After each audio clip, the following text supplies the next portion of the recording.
Hello, and welcome to our third annual SBA Innovation Ecosystem Summit. If this is your first time joining us today, thank you for being here. My name is Jamila Corbett, and I'm here to guide you through today's activities. I have a question for you. How many of you either live in a rural area or work with innovators from rural areas? Let me know in the chat. Did you know that SBA and its federal partners work with entrepreneur support organizations across the country to develop entrepreneur ecosystems in rural areas? Check out America's Seed Fund Road Tour. It's one of SBA's national outreach efforts to connect innovators and entrepreneurs to non-dilutive technology funding opportunities provided through the SBIR STTR programs. We're dropping the links in the chat so you can register for America's Seed Fund Week, the Road Tour virtual kickoff, and to find out which region in the 2024 Road Tour is closest to you so you can check it out. Okay, our next panel features agency representatives and rural ecosystem builders. They'll be discussing the unique strengths, challenges, and opportunities they encounter from innovators in rural America and how federal agencies can support this work. Leading this very important discussion is Obum Okaboom from the OK Catalyst. Obum, thank you so much for being here and take us away. Thank you, Jamila. I'm very excited to be here talking about rural entrepreneurship and rural ecosystems. It means a lot to me because I am the head of regional engagement for the University of Oklahoma for the Tom Love Innovation Hub. And we do that through an organization called OK Catalyst. So Jamila, I'm very happy to be here and introduce our panelists and have a great discussion. So let's get to our panelists, starting first with Anna Lucas. And so Anna is a director in the Office of Rural Affairs for the U.S. Small Business Administration. She is an experienced political director with a demonstrated history of working in the nonprofit organization management industry. Anna, thank you for joining us. We also have Don Ufford. Don Ufford is an assistant director for supply chain and ecosystem development at the National Institute of Standards and Technology, Advanced Manufacturing National Program Office as well at AMNPO. Don works with federal agency staff to create strategies to improve the impact of manufacturing, USA Institutes on the manufacturing ecosystem, and on domestic supply chains. He also works on advanced manufacturing research and analysis, reports, and policies. Don, thank you for joining us as well. And finally, Pete Nelson is the president of Ag Launch, a family of organizations that support SBA's Regional Innovation Cluster. We call those RICs, which is an initiative in several regions across the U.S. Now, Ag Launch's focus is on food and agriculture, working specifically with farmers seeking to support technology and ag tech startups as a foundation towards building a more innovation food system. So I think we got a lot covered here. We have a lot of people with great experience and stories, and we're going to really talk about the unique challenges, some of the opportunities, and the rewards of working in the rural ecosystem and trying to thrive, right, and try to help the rural ecosystem build through innovation. So I want to jump to my first question, and we'll get to know the panelists through this as well. So we'll start with Anna, and same question for everybody. Anna, what inspired your organization to focus on rural entrepreneurship, and how has it evolved over time? Sure. Thank you for the question, and thank you for having me here today. It's great to be with all of you. As mentioned, I'm with the Small Business Administration. I think many folks heard about us through our COVID relief programs, PPP and COVID Idle and other programs we had, but the SBA has been around for 70 years, and we have a number of services and resources that we provide to small business owners wherever they are in their journey, whether they're starting, expanding, recovering from a disaster, or growing their business overseas, or even just in their local market. And so as part of our charge at the Small Business Administration, we know that it is hard to reach every business owner or every aspiring business owner. And so through our network of district offices, we have offices in every state and territory in the country. We have folks living and working in their communities, SBA employees, whose job it is to really try and know their local market and get out our resources and our outreach to those folks, including in rural areas where we know there are some specific challenges unique to rural areas that small business owners face. And so at our Office of Rural Affairs here at SBA, we see it as our mission to sort of bring the whole of government approach to folks that are in rural areas, no matter where they are kind of in their journey, through not only our district office, who's covering large territories sometimes of work, but also through our larger ecosystem, which I know is sort of the point of this panel discussion. But I love talking about an ecosystem because we know at SBA, we cannot do it alone. We cannot serve all of the small businesses in the country who need help in various stages. We want to meet them where they are, but we know we need help in order to do that. And so we rely heavily on our ecosystem, our sort of broader small business support ecosystem, which I know many of you who are in the audience paying attention and listening to us today have been working with our businesses and through SBA as a convener. So thank you for all of that and being part of our ecosystem.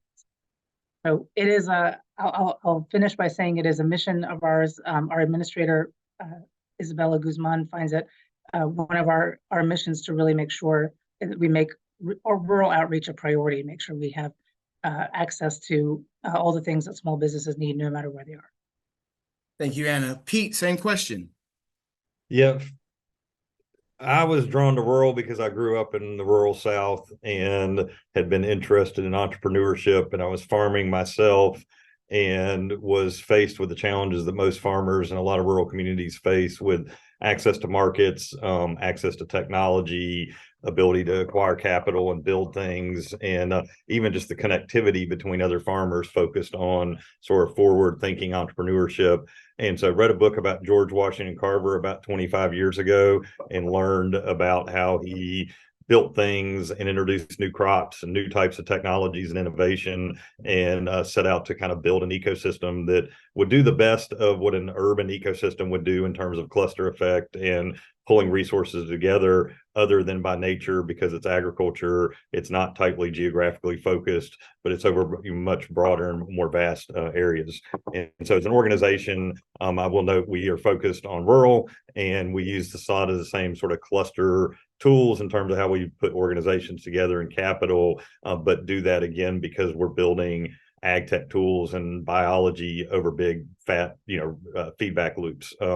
And I will say that the issues we have in rural are urban ag in underinvested urban communities are having similar issues. So we also get some really interesting dynamics about how our rural network of farmers and our urban network of farmers interact. So this is what we're all about. Glad to be on the conversation today, and look forward to maybe getting in more details about how we actually do some of the things we do.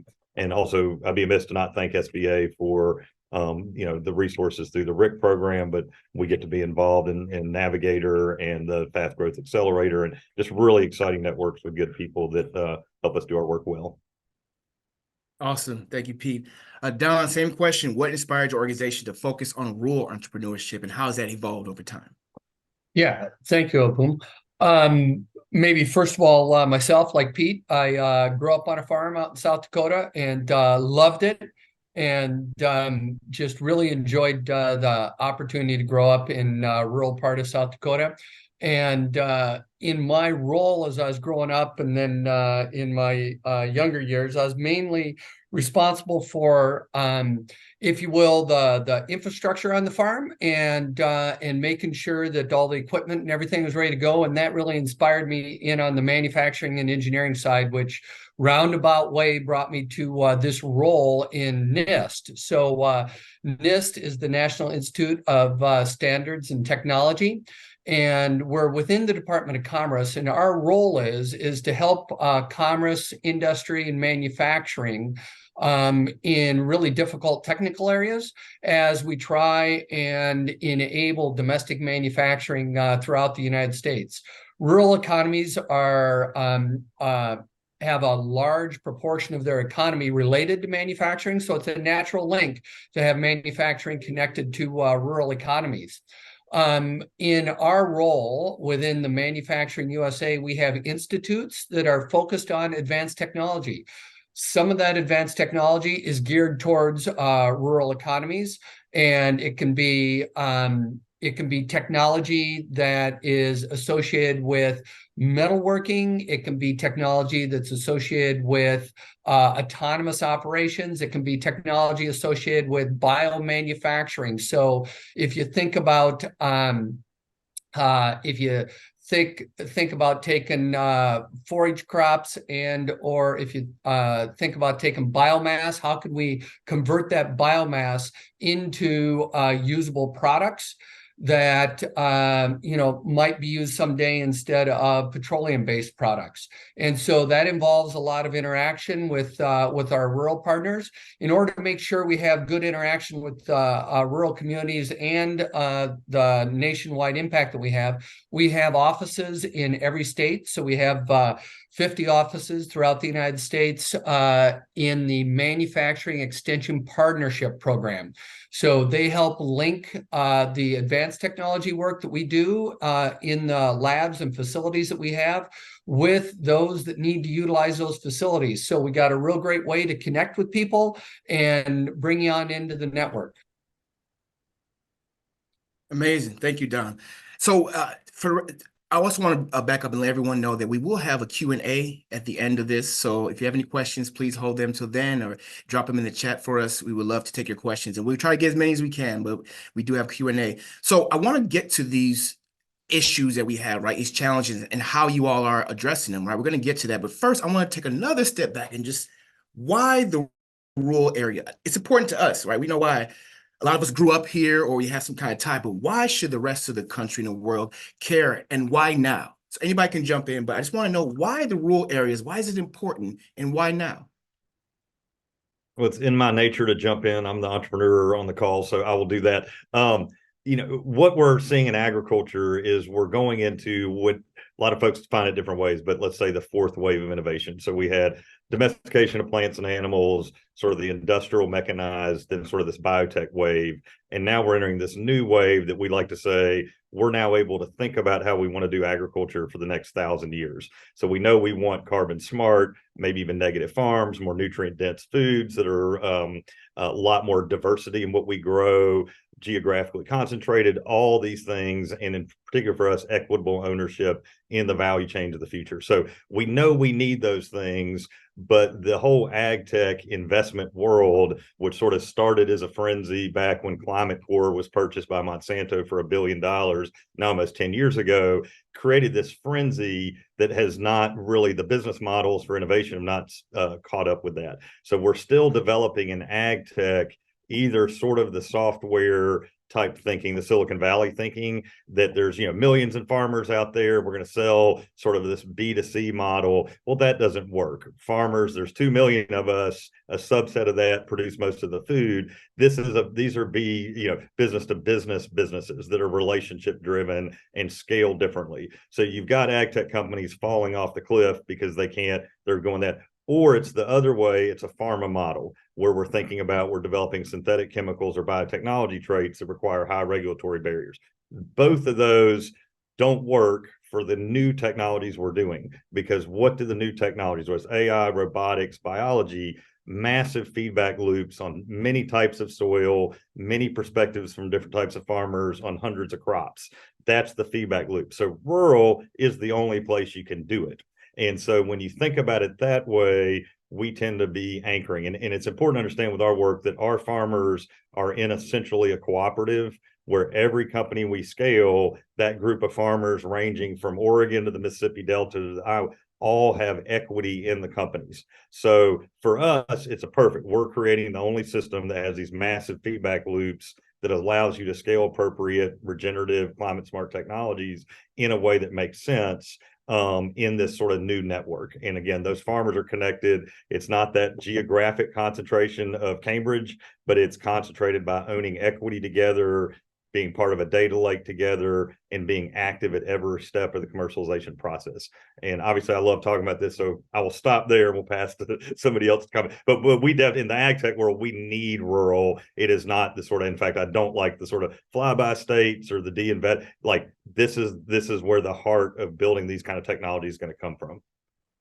Yeah, and I think Pete touched on a few topics there. Definitely technology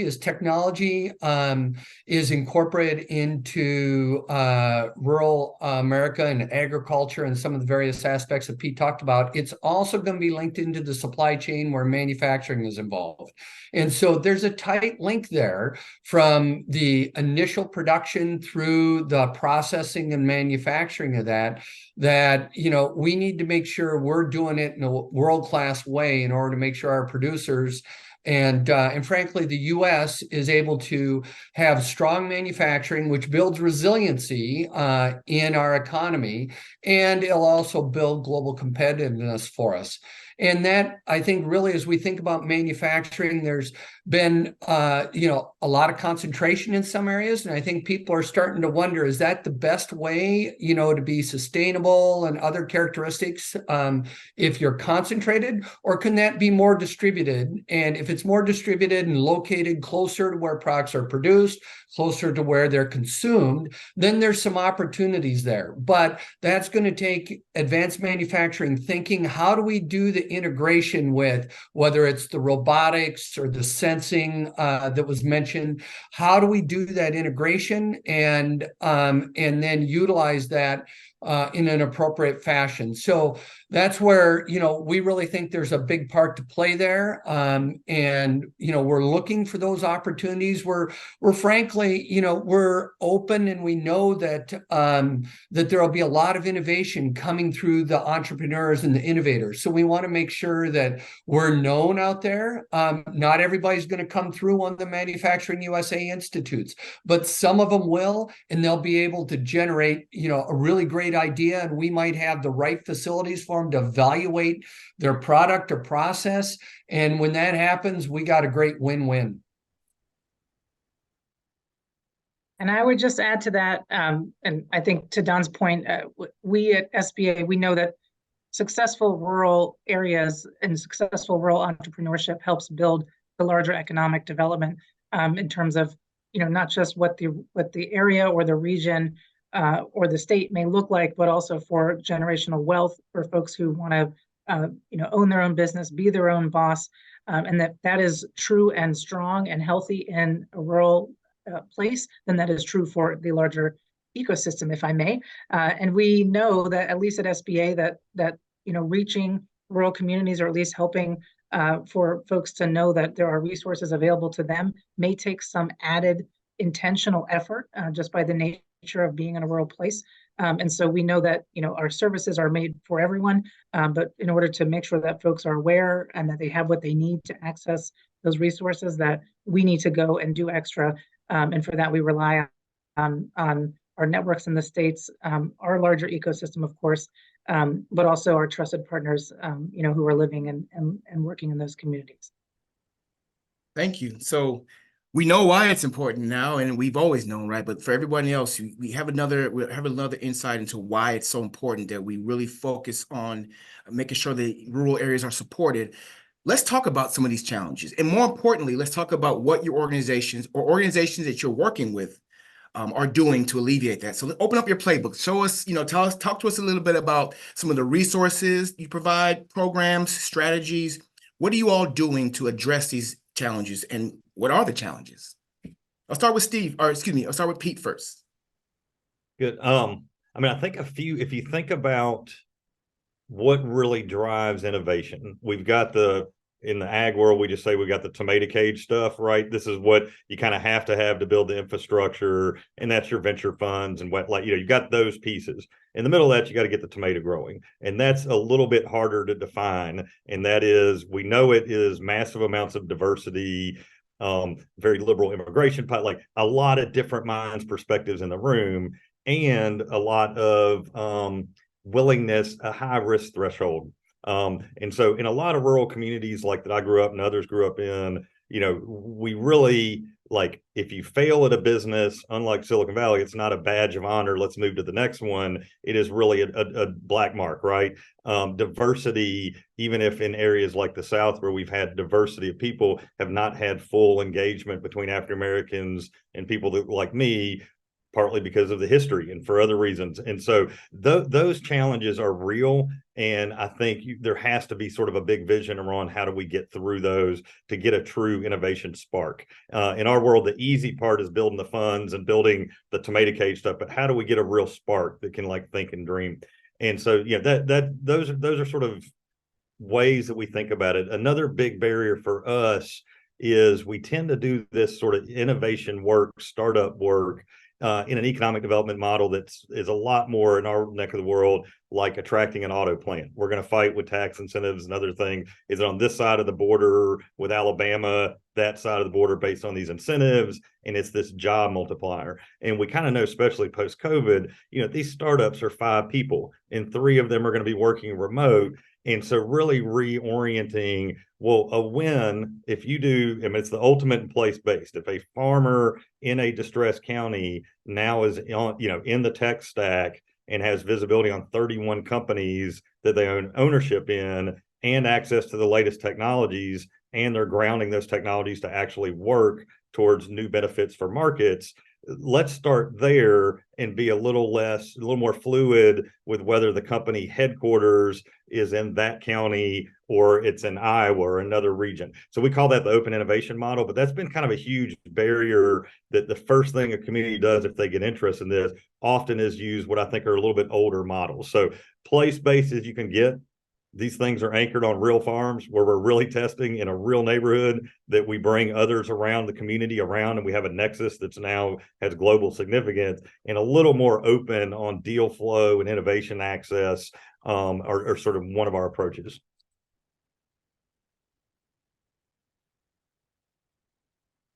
Anna, what are you all doing currently Sure. right now and how can federal agencies work with the ESOs? What are you doing to collaborate to address some of these things that Pete was talking about? Yes, no, great. Thanks for teeing me up. Some federal agencies, and at least on the ground in SBA, we have our district offices across the country. We have a resource partner network across the country, which helps small businesses with a lot of technical assistance and other sort of really hands-on work. One thing that we also want to make sure we're doing as federal agencies is that we are partnering with other federal agencies who also have a huge reach, especially in rural areas, but also have a lot of resources at their disposal. For example, the USDA, the Department of Agriculture, has not only personnel out in the states, but a number of loan products. They also have technical assistance available through their their models. They have a huge focus on rural, just sort of, inherently by being part of the Department of Agriculture. Not everyone necessarily in rural areas think about SBA as their first go-to. They may think USDA. So we at SBA and USDA, at least on the leadership side, have recently signed a memorandum of understanding, a memorandum of agreement, actually, to work together. Both of our agency leaders have recently signed it. And in there, it spells out a couple of things that both of our agencies want to do to really not just show our commitment to delivering resources to rural areas, but also aligning our work a little bit. It's already happening in a lot of places. This is simply just a way to sort of reaffirm and double down our commitment there, because we know, especially on the ground in the states and territories, there's federal agencies and sometimes they can work kind of in a silo, and we want to make sure we sort of break that and say, if there is a small business owner that walks into the USDA office, that they are given access to the same kind of resources that they would if they walked into an SBA office, for example. And it may seem like a simple thing, but part of this is also just kind of aligning our two distinct but similar missions and making sure that we're kind of speaking with one voice and making sure that our staff are up to speed on the programs that USDA has and vice versa. And I think that it's an important way to sort of like show that we can, as federal agencies, work together. It's not on the small business owner or the ag person to then try to figure out, which website to look at or which door to knock on or which phone call to make, that they can kind of just go and trust that that's on us to make sure that they are then being referred to the right place. And since we know also in ag heavy areas, a lot of farmers and ranchers may not see themselves or may not define themselves as a small business owner, but in many cases they are, and are therefore then eligible for a number of our loan products, for example, which give a lot of flexibility about how funds can be used. And we would see them certainly as small business owners, and encourage them to take a look at that and see if that is something that could be useful for where they are in what we would call the small business journey. So that's one example kind of how we're aligning with our own federal partners, both at the leadership level, but really where the rubber hits the road in the states. Don? Yeah. I'm going to start real early in the process back with education and workforce development. And, on the STEM side, so science, technology, engineering, and math, that's really some foundational capability building that we try and do and encourage nationwide in order to build expertise and capability, especially for folks that may want to stay local and may not want to move. We need that STEM talent and capability in order to be able to go in and help develop manufacturing operations, help bring an idea and innovation to fruition and to production. So we'll help support that, as will a number of other U.S. government departments, and through programs such as FIRST Robotics or VEX Robotics. They're real strong programs in middle school and high school that help introduce students to technology. And they may not be an engineer at the end of the day, we don't care, but they'll be technology literate and they'll be able to understand how it's integrated more. So what Anna and Pete just talked about here with building out those ecosystems, they'll be then very capable partners in helping to create, build, and sustain these broader ecosystems to build out ag technology as it may be developed and applied in rural areas. Then in our team, we also work very specifically with workforce development programs to develop technology programs for early and mid-career workers in the field in order to help bring those skills to the table, delivered through typically community colleges. So we have partnership with community colleges, throughout the United States to deliver that manufacturing technology capability, so that if somebody does go into a process and an entrepreneur starts up a business where they're going to use some level of smart manufacturing and robotics, then we want to make sure that we provided training for that, how to utilize and work with that equipment, how to get data off of that equipment, how to utilize that in order to improve your process and your capability so that you're able to operate a better business. We are able to make those connections in each state through our Manufacturing Extension Partnership program that I mentioned earlier. Usually the Manufacturing Extension Partnership program has multiple offices in a geographically large state. They might have multiple offices, so it's easier to connect and talk with the teams. In those cases, our MEP programs will offer training for startup businesses or businesses that are trying to improve their process in things such as Six Sigma, and will offer training for safety, and will offer training for enterprise resource management. So we have a number of different business operational trainings that are available, and they're able to be delivered in some cases in person. In other cases, we'll also do it remotely, recognizing that not everybody can travel. Many times we have smaller businesses that they only have a few people on staff and they can't afford to take 6 hours to go someplace. So we'll offer some of that remotely, and then we'll also offer some of it, in person. So you get those in-person relationships. So you start to learn from other people in your ecosystem, in your state, in your region, who might be in a similar business area, not the same, but a similar one, and what those benefits are and what you need to look out for as you try and scale up and grow your business. So a couple of thoughts there. Thank you, Don. So yeah, so it seems like I'm hearing a lot of themes of just wraparound services and meeting people where they are. And we have this background in, excuse me, foundational things that Don was talking about. And then we talked what Anna said, collaboration amongst, the federal agencies. Those are huge and key things. So Steve, excuse me, I keep calling you Steve for some reason. Pete, let's talk about finding the people. Now, how are we engaging? Now we have these great programs. We know that access is an issue, right?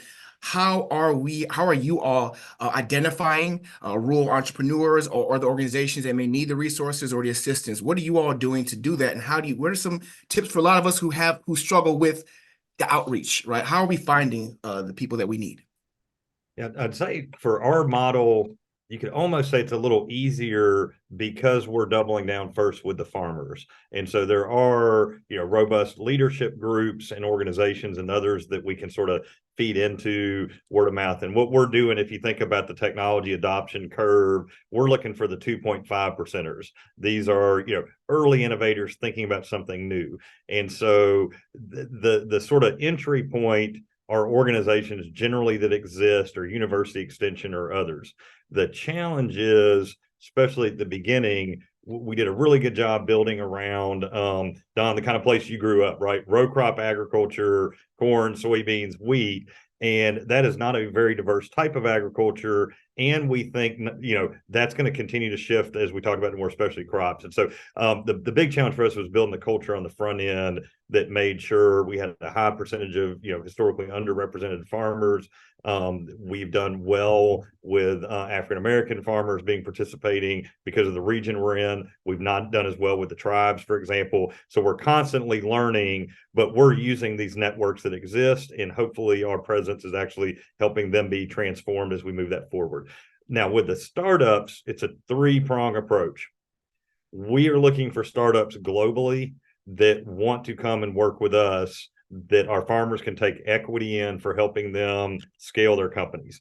And the way this works, we've got a company based in Iowa, invested first check in Iowa from a farm co-op, first field trials in Tennessee and the Delta, got the company off the ground. And as it's gone full circle, it's raised corporate money. It's in 28 states. And what it does is spray ag chemicals from drones. So instead of, you think about a plane, you're now targeting applications, reducing the amount of pesticide, and it's the leading company doing that in the country. So you see the farmers that were vested have stock. It's benefiting all the farmers, and you're seeing that loop. So we're global in how we recruit startups, and that's that open innovation model, as long as farmers, place-based in each community, are in the pool together owning equity. We also are turning over any rock we can locally to find local companies. So it's a 2-0, and we do that through boot camps in each of our regions. We in particular do an HBCU Innovation Challenge to make sure we're pulling student-led teams at an early stage in. And so it's a two-pronged strategy. And I want to affirm everything like Anna said and others. The USDA, SBA, connection is huge. EDA supportive of, but that's really, I haven't described all the various programs and how we have, but this ability to work with each of those two groups we described to access the grants, the investment. We tap into SBICs and RBICs, which is the USDA rural equivalent of an SBIC. Those are major funders. We're active in kind of getting them into space. Same things with the other programs that we all know about, SBIRs and others. And that's sort of the magic of this regional innovation cluster work, is how we sort of pull these things, capital stack services together. So that's really, that's why we get excited about this. Thank you, Don. Excuse me. Thank you, Pete. So Don and Anna, real quick, we have a couple of minutes before we get to questions. If you have to leave our audience with a program or something they can go look into your organization right now that you are very proud of right now and want them to make sure that they go check it out, name something they can really go check out on. And obviously we'll have resources for everybody else and go check your LinkedIn and other links. But what are some things, Anna, that you all are so excited about right now that we should all go check out? Yes. Thank you. I was going to put a plug in anyway, so this is great. As I mentioned, we have quite a network across the country. To your early question, we are constantly challenging ourselves to be finding ways to be in spaces that we know we need to be, that we aren't always in showing up in with our sort of whole of government approach.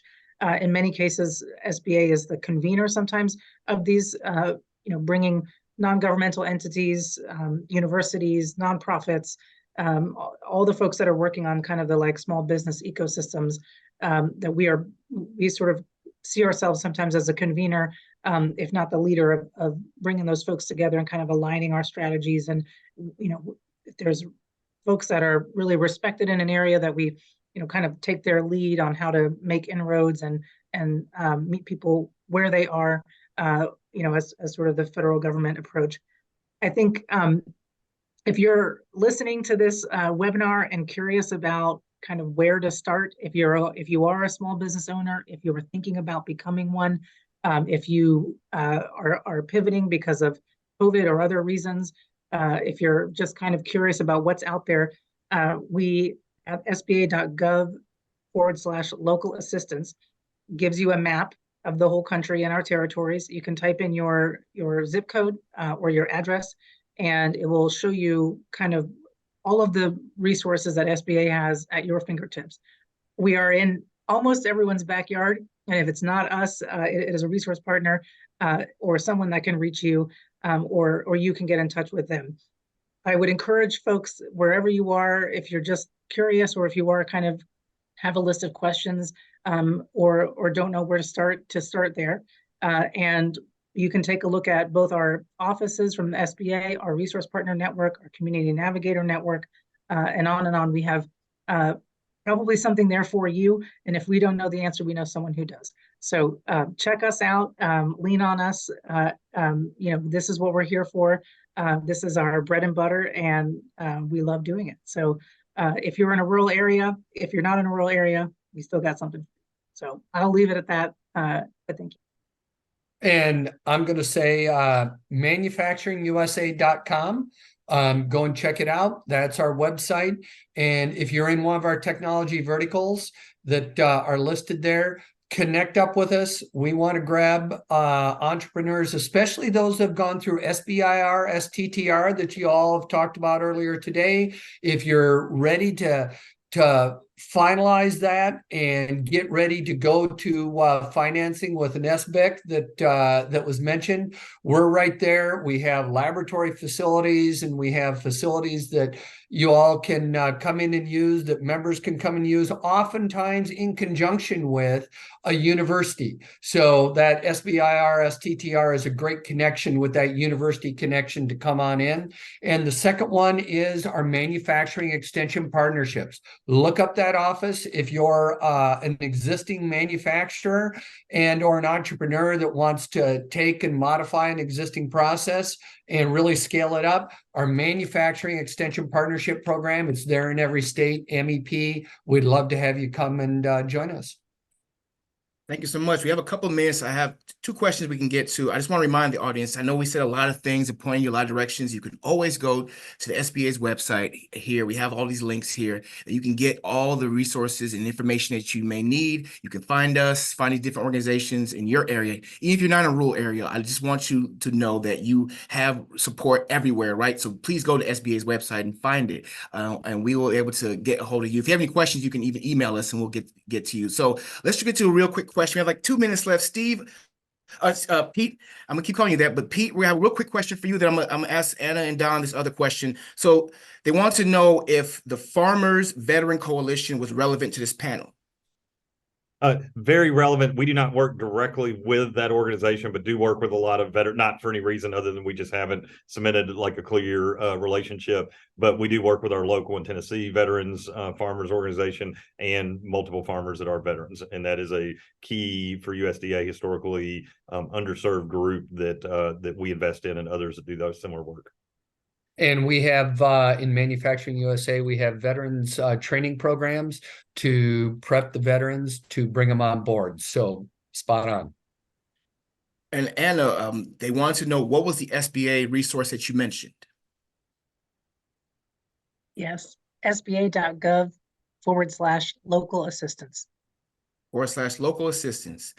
All right, this question is kind of long. We have about a minute, so instead of that, we're gonna email you back the answer. I'm gonna get you the answer. You're asking about how should rural community think about supporting a broad base of entrepreneurs. In our last about 30 seconds, I just wanted to give you all one last word. Please plug any resource information, how they can find you. We'll start with Anna first, and thank you all for having us. SBA.gov/local assistance.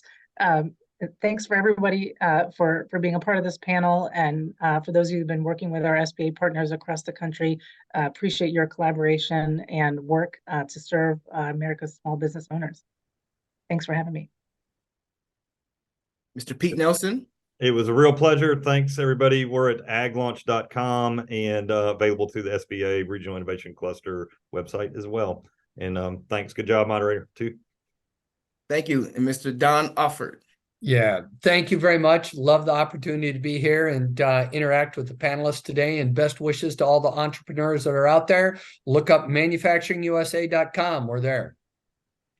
All right, and my name again is Mr. Abumu Kaba on behalf of myself, OK Catalyst, University of Oklahoma.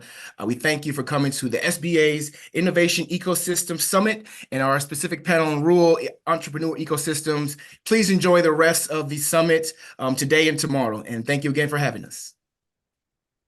All right. Thank you, Obum, Anna, Don, and Pete for that much needed conversation. Let's give our panel an emoji or GIF round of applause.